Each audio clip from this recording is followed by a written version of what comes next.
ప్రస్తుతం భారతీయ జనతా పార్టీలో మోదీ, అమిత్ షాల రాజ్యం నడుస్తోంది.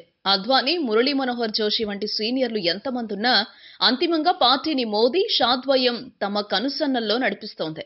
ఇక మిగిలిన నేతలంతా ఉత్సవ విగ్రహాలుగా మారిపోయారు. వెంకయ్య నాయుడును ఉపరాష్ట్రపతి అభ్యర్థిగా చేసి యాక్టివ్ పాలిటిక్స్ నుంచి తప్పించిన మోదీ టీం ఇక దక్షిణాదిలో పార్టీ విస్తరణపై దృష్టి సారించింది. ప్రధానంగా ఏపీలో చంద్రబాబుకు చెక్ పెట్టేందుకు తెర వెనక పావులు కదుపుతోంది.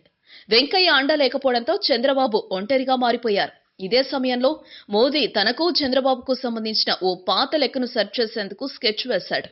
గతంలో గుజరాత్లో చెలరేగిన గోధ్రా మత కలహాలపై కలత చెందిన అప్పటి ప్రధాని వాజ్పేయి సీఎం నరేంద్ర మోదీని తప్పించారని చూశారు. దీనికి అద్వానీ అడ్డుపడటం వల్ల మోదీకి పదవీగండం తప్పిన ఎన్డీఏ కన్వీనర్ గా చక్రం తిప్పిన చంద్రబాబు మాత్రం మోదీ గద్దె దిగాల్సిందేనని తెగ డిమాండ్ చేశారు.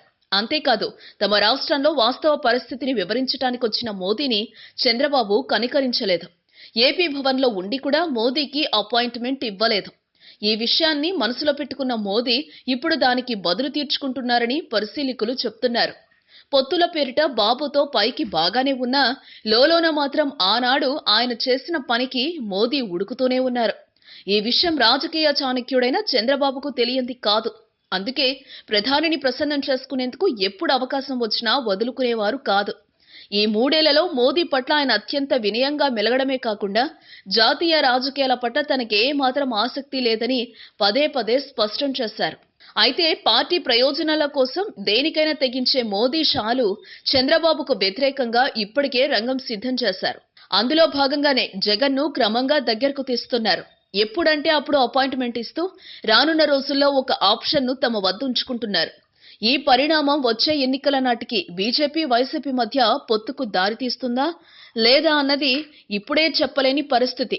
మొత్తానికి ఆనాడు చంద్రబాబు చేసిన పని ఇప్పుడు ఆయనను నీడలా వెంటాడుతోందన్నమాట.